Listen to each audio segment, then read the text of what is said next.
এসে পড়েছিলাম আমরা তাকদা হোমস্টেতে। আর হোমস্টেতে ঢোকার একদম সাথে সাথেই আমার বৌদি হঠাৎ করেই আমাকে বলল যে রুম্পা, একবার তাকিয়ে দেখো হোমস্টের ভেতরটা। ব্যাস, দেখেই তো আমার মনটা একেবারে ভরে গেল। চারিদিকে সুন্দর করে গাছ দিয়ে সাজানো, দেখতে পাচ্ছ কি সুন্দর হোমস্টেটা।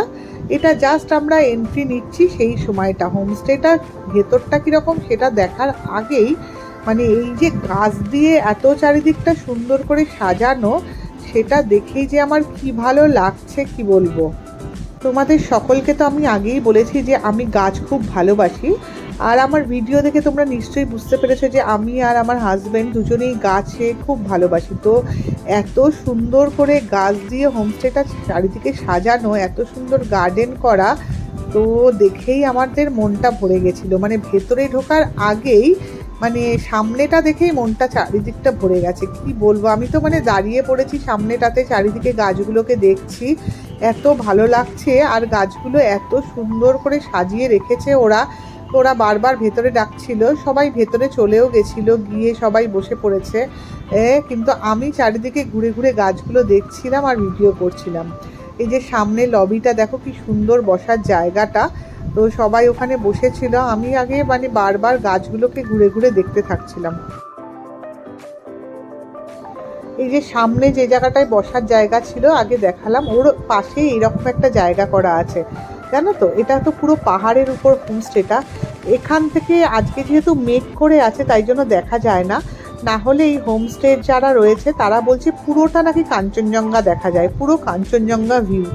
এত ভালো লাগছে, মানে আমি রুমের ভেতরে যাব কি, আমার বাইরে থেকেই চারিদিক দেখে এত ভালো লাগছে। মানে এখন আমি ভাবছি যে দার্জিলিংয়ে আমি যদি একটা দিন কম থেকে এখানে এসে আরও 2 দিন কাটাতে পারতাম তাহলে যেন বেশি ভালো হতো। তো এত চারিদিকটা সুন্দর, চারিদিকে ঘুরে ঘুরে আমি তো দেখছি সবাই বসে পড়েছে, আমাকে ডাকছে, কিন্তু আমি বলছি না, আগে আমি মানে এই যে সামনেটা এটাকেই ভালো করে দেখি।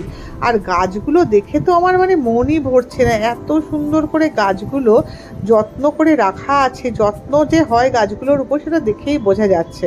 আর যেখানে না, যে বাড়িতে বা যেখানেই গাছের যদি সুন্দর করে যত্ন নেওয়া হয় না, সেই জায়গাটা সবসময় খুব ভালো লাগে দেখবে। তো আমি তো চারিদিকটায় দেখছিলাম, একটুও তো পাহাড় দেখা যাচ্ছে না, কিন্তু চারিদিকে যেহেতু মেঘ করা আছে, কিন্তু এখান থেকে যে পাহাড় দেখা যায় সেটা বোঝা যাচ্ছে। এই দেখো, এইটা হচ্ছে ওদের এমনি বসার জায়গা, মানে এই যে সামনেটা দিয়ে সবাই ঢুকছে, ঢুকে এসে এখানে বসবে। এত ভালো লাগছে, মানে পরিবেশটা একদম পুরো ঘরোয়া পরিবেশ, মনে হচ্ছে নিজেদের বাড়িতে চলে এসেছি। আর বাড়িতে সুন্দর সুন্দর গাছ রাখা, দেখো টেবিলের উপর আবার এই গাছটা রাখা ছিল, এত সুন্দর লাগছিল।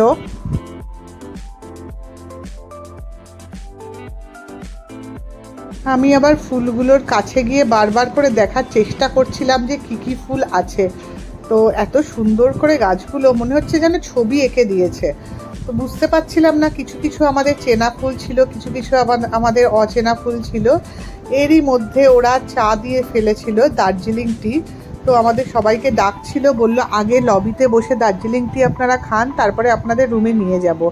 তো সবাই ওখানে দার্জিলিং টি খাওয়া শুরু করে দিয়েছিল, কিন্তু আমার আর গাছ দেখা শেষ হচ্ছিল না। আমি বারবার ঘুরে ঘুরে গাছ আর ফুলগুলোকে সুন্দরভাবে দেখতে থাকছিলাম। কি সুন্দর দেখো, মানে পুরো মনে হচ্ছে একটা ছবি যেন কেউ এঁকে রেখেছে, এত ভালো লাগছে দেখেই।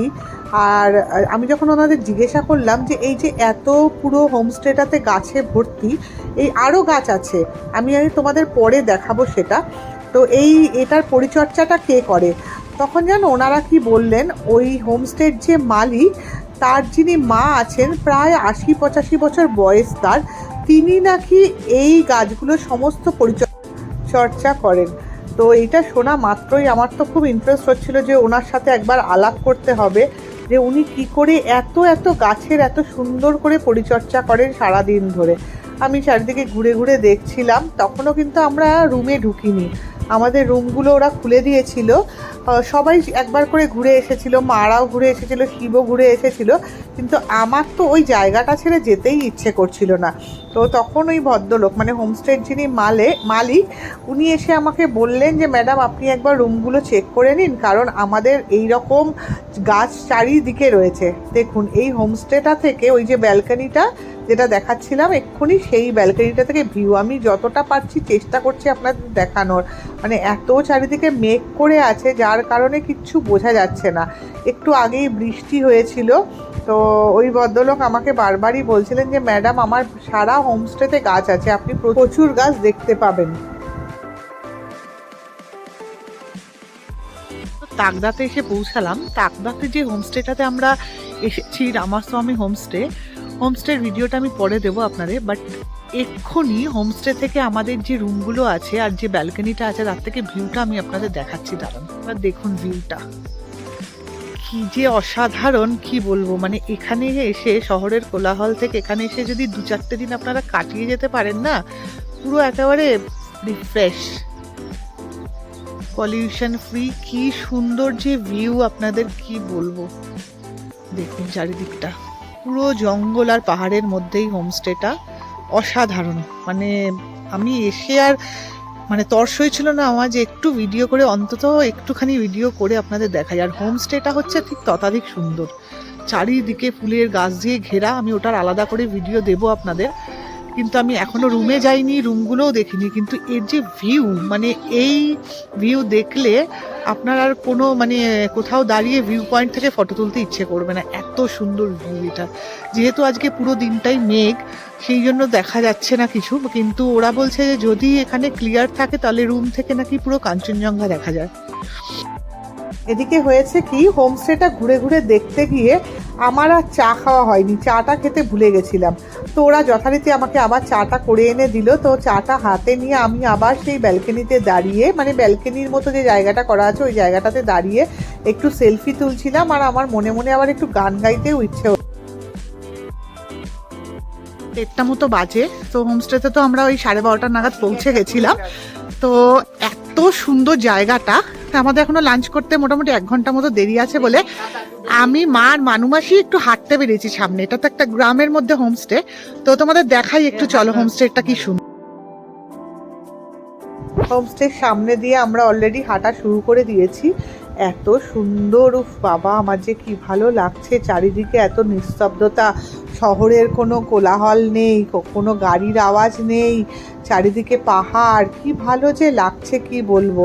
আমি মার মানুমাসে একটু হাঁটতে হাঁটতে যাচ্ছিলাম, তো দেখলাম এখানে এরকম ছোট ছোট প্রচুর হোমস্টে। তার মধ্যে আমরা যে হোমস্টেটাতে উঠেছি, মানে রামাস্বামী হোমস্টে, ওটাই একটু বড়, বাকি সব প্রচুর ছোট ছোট হোমস্টে।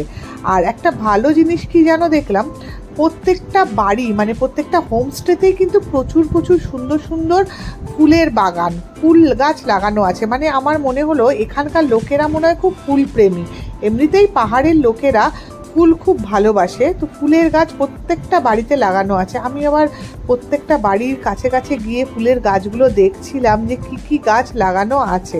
তো এইদিকে আবার মা আর মাসিমণি একটু আস্তে আস্তে হাঁটছিল। ওরা যেহেতু পাহাড়ি রাস্তা, আমি বললাম তাড়াহুড়ো করে হাঁটার দরকার নেই, আস্তে আস্তে হেঁটে হেঁটে যাই। আর মা আবার আমাকে একটু সাবধান করছিল যে এই এত ফাঁকা রাস্তা, আসলে শহরে তো এতটা ফাঁকা রাস্তা দেখা যায় না, তুই একটু সাবধানে যা, আগে আগে একা একা চলে যাস না। তো সেই মতোই মা, আমি আর মাসিমণি আস্তে আস্তেই হাঁটছিলাম, কারণ রাস্তাটা তো একটু উঁচু নিচু আছে আর দুইজনেরই পায়ে একটু প্রবলেম আছে, মানে মায়েরও আছে মাসিমণিরও আছে। তো ওদেরও আমিও বলছিলাম যে তোমরাও একটু সাবধানে যাও। তো এত সুন্দর হোমস্টেটা না, কি বলবো। আর তার সঙ্গে হচ্ছে সবথেকে চারিদিকের পরিবেশ, একদম কোলাহল নেই, কোনো গাড়ির আওয়াজ নেই, পাহাড়ের মধ্যে। আর পরপর অনেক হোমস্টে, দেখো সামনে যে আসছে না, ওইটাও কিন্তু একটা হোমস্টে। আমরা দূর থেকেই বুঝতে পারছি যে এটাও একটা হোমস্টে। আমরা আস্তে আস্তে এগিয়ে যাচ্ছিলাম ওই হোমস্টেটার দিকে। আর ওই হোমস্টেটাতেও কিন্তু প্রচুর গাছ লাগানো আছে ছাদের উপর। তো আমি নিচ থেকে যদিও ভালো করে দেখাতে পারিনি, কিন্তু আমি যখন কাছে গেছিলাম তখন দেখলাম এই হোমস্টেটার ভেতরেও প্রচুর গাছ লাগানো রয়েছে। আমি আবার একটু ভিডিও করার চেষ্টা করলাম। এই দেখো, দেখতে পাচ্ছ কি সুন্দর, দেখো এই হোমস্টেটার ভেতরেও প্রচুর গাছ ছাদের মধ্যে লাগানো রয়েছে। পরপর সব হোমস্টে রয়েছে, সব কটাতেই মনে হচ্ছে লোক আছে। তো যদিও বাইরে থেকে সেটা দেখে বোঝার উপায় নেই, এত চারিদিকটা চুপচাপ নিস্তব্ধ। আর ঠিক এই হোমস্টেটা ক্রস করেই পাশে আর একটা হোমস্টে আছে, তার ব্যালকনিটা দেখো কি সুন্দর করে সাজানো, টবগুলো দেখতে পাচ্ছ কি সুন্দর করে রাখা আছে। এত ভালো লাগছে চারিদিকে। তো আমরা হাঁটতে হাঁটতে প্রায় অনেকটাই জায়গায় চলে এসেছিলাম, মানে একটু আমাদের হোমস্টে থেকে একটু দূরে চলে এসেছিলাম। তো সেই জন্য আমার মা আবার যথারীতি বলছে যে তাড়াতাড়ি চল এবার ফিরি, কারণ ততক্ষণে আবার আমার দাদা ফোন করেছিল আমাদের যে লাঞ্চের সব রেডি হয়ে গেছে, তোমরা তাড়াতাড়ি চলে এসো, কারণ নাহলে লাঞ্চ করতে আবার লেট হয়ে যাবে। তো আমরা আবার সেই মতোই উল্টো দিকে হাঁটাল দিলাম হোমস্টের দিকটাতে, আবার উল্টো দিকে আস্তে আস্তে হাঁটতে হাঁটতে হোমস্টের প্রায় কাছাকাছি পৌঁছে গেছিলাম।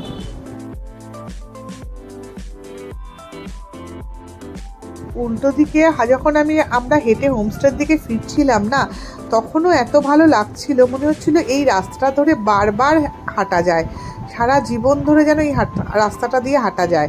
আর এদিকে রাস্তা দিয়ে হাঁটতে হাঁটতে এই হোমস্টেতে এসে আমার খুব গান গাইতে ইচ্ছে করছিল, জানো তো। से मिलके ऐसा लगा तुमसे मिलके अरमा हुए पूरे दिल के। হোমস্টেতে আবার ফিরে চলে এসেছিলাম, আর এসেই এই বাবা জীবনের সাথে দেখা হয়ে গেছে। ও বাবা এসেই দেখছি ও আমাদের দেখে লেজ নাড়া শুরু করে দিয়েছে, আর আমার বৌদির সাথে আবার গল্পও শুরু করে দিয়েছে। তো বৌদি তো যায়নি আমাদের সাথে হাঁটতে, বৌদি বলল যে না আমি যাব না।